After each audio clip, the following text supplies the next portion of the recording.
All praises to the Most High, Ahaya, and to his son, Yahayasha, Messiah, Yadahaya. This is Brother Holly here with the second Spirit of Truth broadcast here on the AHAYAH'S channel, as well as the House of Ahaya channel, on this set-apart Sabbath day. First and foremost, as always, I'd like to give all glory, praise, and honor to the great I am, he who is, was, and is to come, the Almighty One, Yadahaya, and to his son, Yahayasha, Messiah, who gave himself for us that we might have life, and that life is in him, Yadahaya. Now, in this second broadcast, children, we're just going to pick up right where we left off pretty much in First Maccabees. There's a lot there, a lot of the background that will help you and I understand what is being said, what is being talked about in the Pauline epistles most directly. It is found in the four books of the Maccabees. It tells you that the children of Yasha'Allah were called Greeks. It tells you the children of Yasha'Allah were called heathens. It tells you the children of Yasha'Allah were referred to as Gentiles. It's all there. And it serves to help you understand who the Apostle Paul and who everybody else was speaking to. The Apostle Paul even made mention in Ephesians chapter 2. So you will cause uncircumcision by the circumcision. And we just went over in the first broadcast that you can make yourself uncircumcised by how you practice. So when the 12 tribe touting, camp banging brothers stand on street corners yelling at the other nations, telling them they're going into slavery, those brothers do say something that is quite true, which is proved out in the books of the Maccabees, that the Gentiles were the children of Yasha'Allah who were in a Gentile mindset. They were following the customs of the heathens. They were following the ways of the heathens, the religion of the heathens. It's all here in the Maccabees. All praises. We'll be reading again from the Bible King James Apocryphy Version, the Truth Revealed and Restored, Our Father, Ahaya, Yeshaya, Kodash Akkad, Ancient Paleo Hebrew English Bible. And turn back to First Maccabees, if you would. And we're going to pick up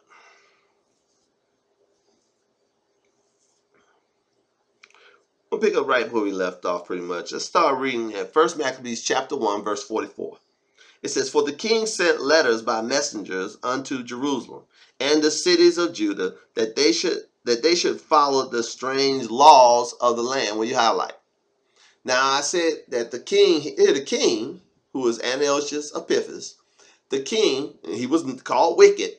He was a wicked Greek king, a grandson or great-grandson of Alexander the Great, or Alexander the Greek, as he's referred to here,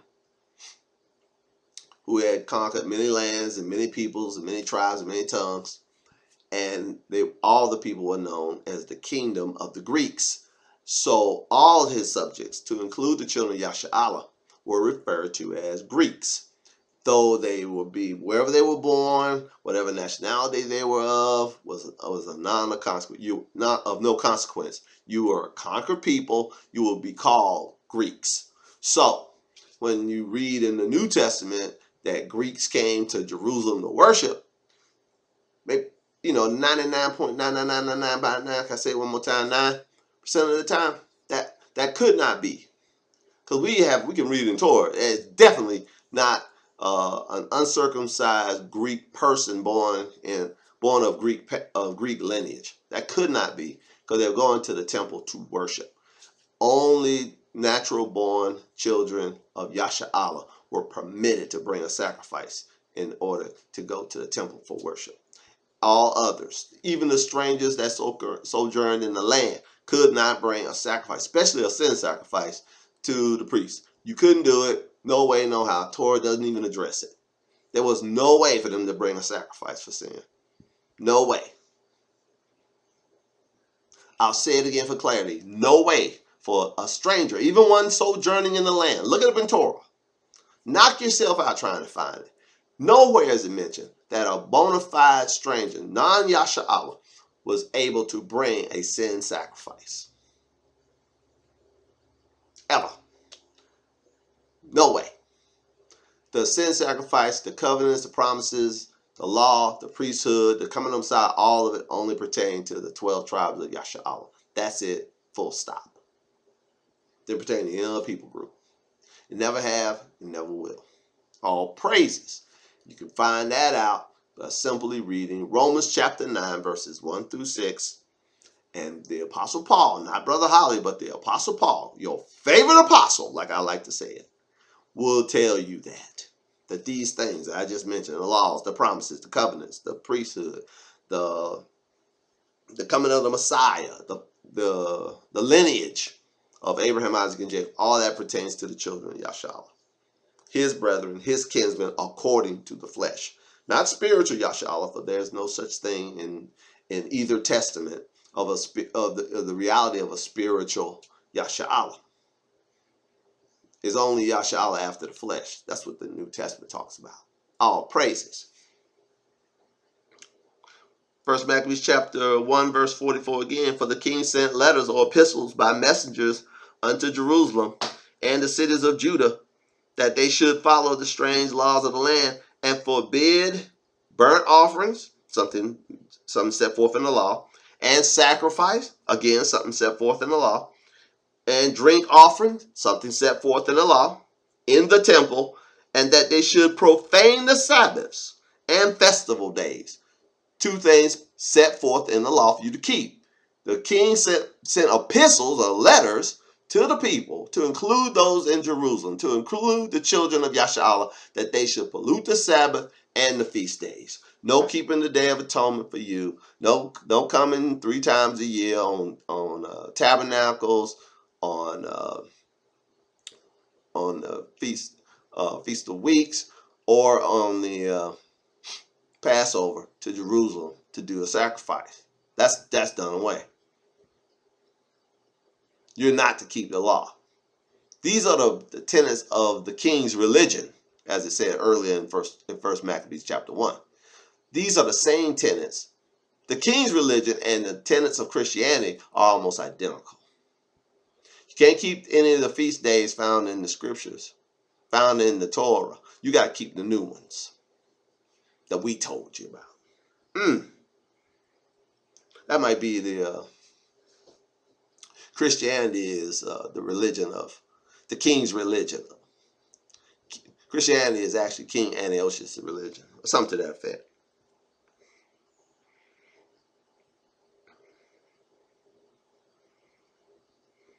I'll read it again. First Maccabees chapter 1, verse 44. For the king, speaking of Antiochus Epiphanes, had sent letters by messengers into Jerusalem and the cities of Judea, that they should follow the strange laws of the land and forbid burnt offerings and sacrifice and drink offerings in the temple, and that they should profane the Sabbaths and feast days and pollute the sanctuary and the holy people.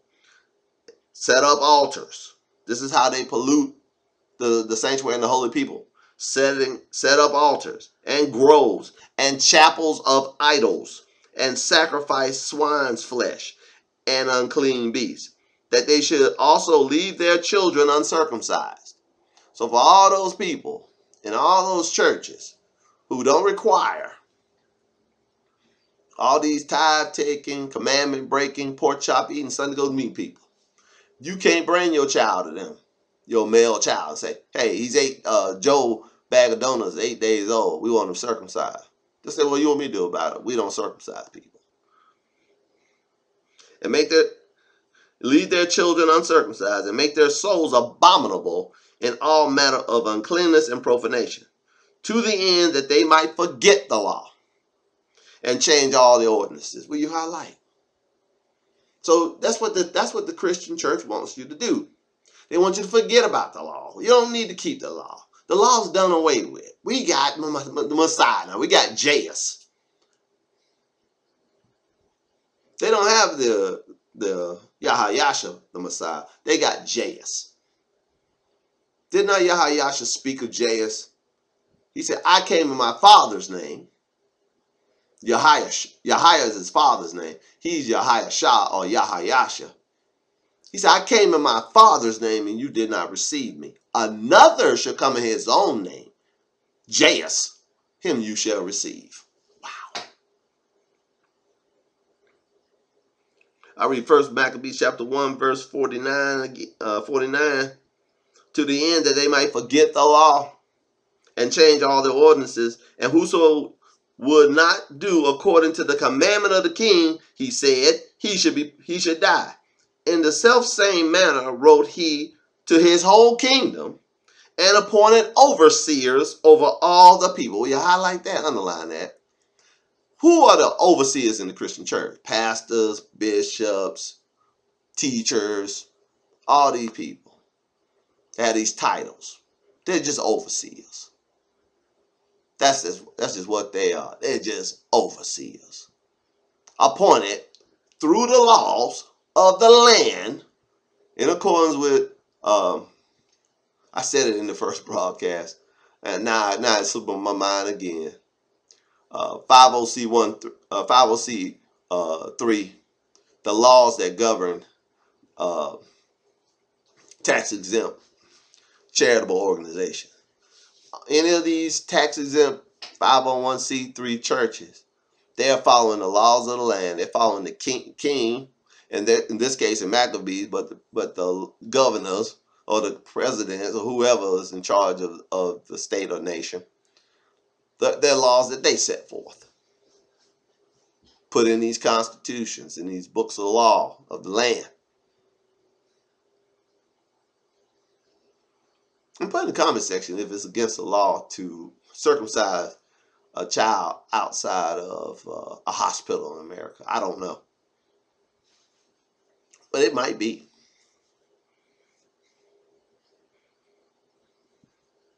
I'll read verse 51 again. This is first Maccabees chapter 1, verse 51. In the same manner wrote he to his whole kingdom and appointed overseers of all the people, commanding the cities of Judah to sacrifice city by city. And many of the people were gathered unto them, to wit, everyone that forsook the law. So here it is. Here's all these stiff-necked Hebrews who want to be the Greeks, who want to play along, who want to play along to get along, who don't want the restrictions and the circumspect life that Torah compliance and faith in the Messiah requires. They don't want to suffer the persecution. All that live godly in AHAYAH'S Messiah shall suffer persecution. They don't want that. They want to be thought well of.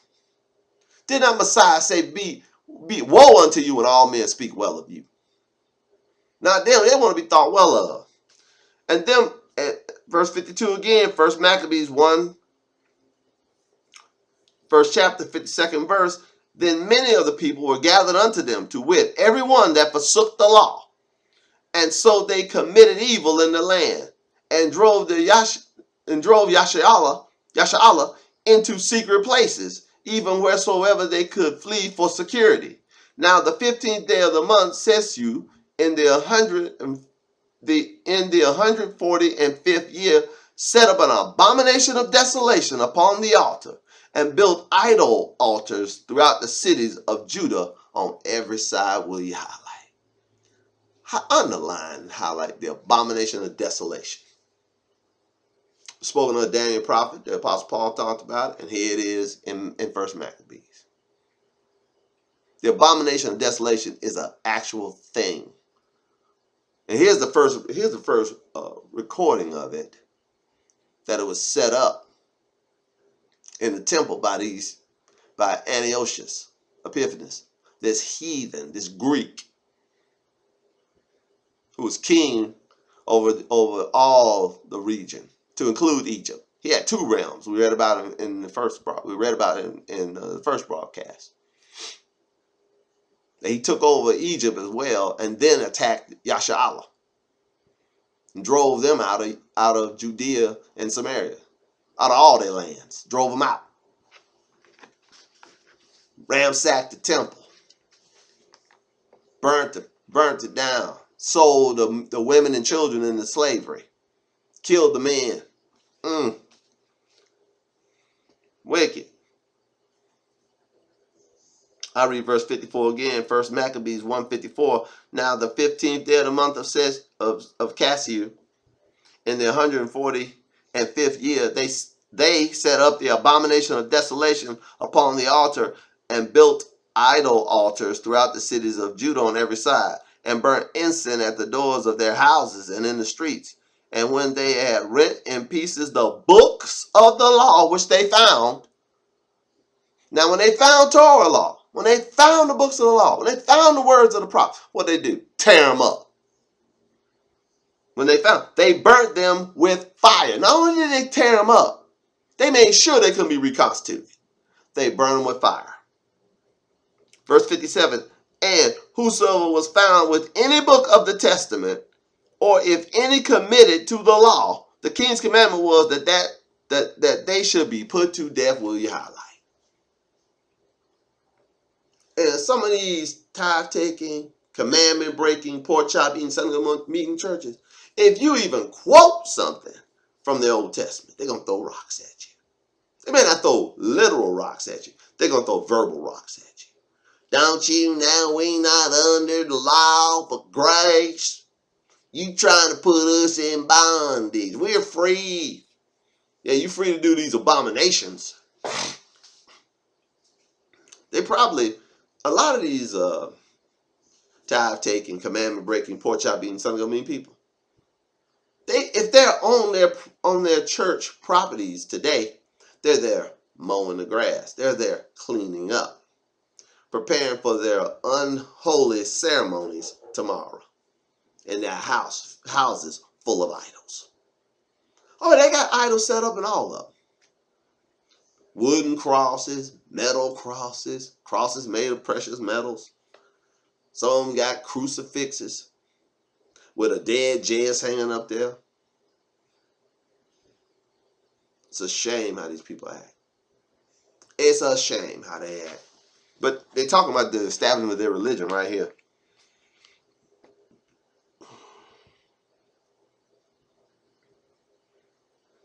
I'll read verse 57 again.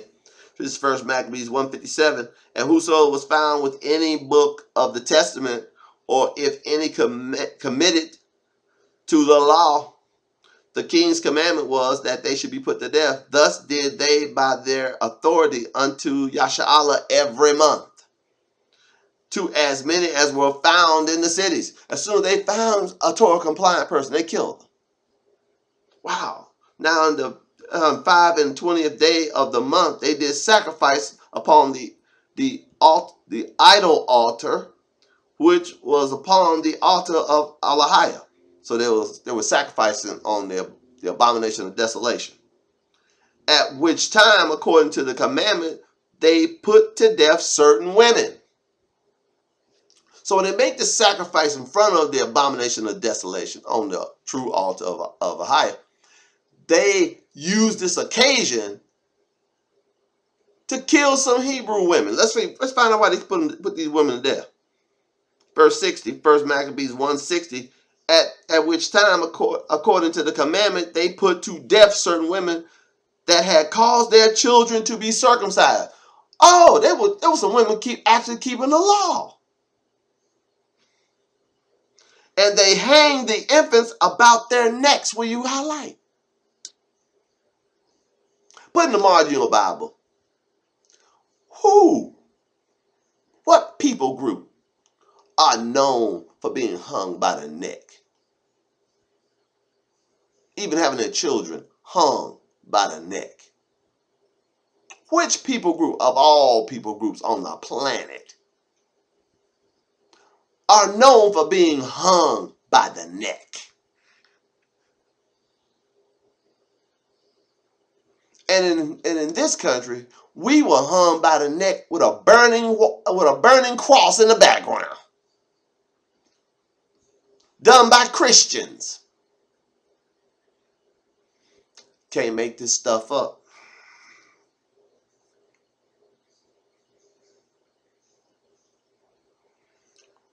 The title of this teaching might be The Origin Story of Christianity. From First Maccabees. Yes, sir. I read verse 60 again. First Maccabees chapter 1, verse 60.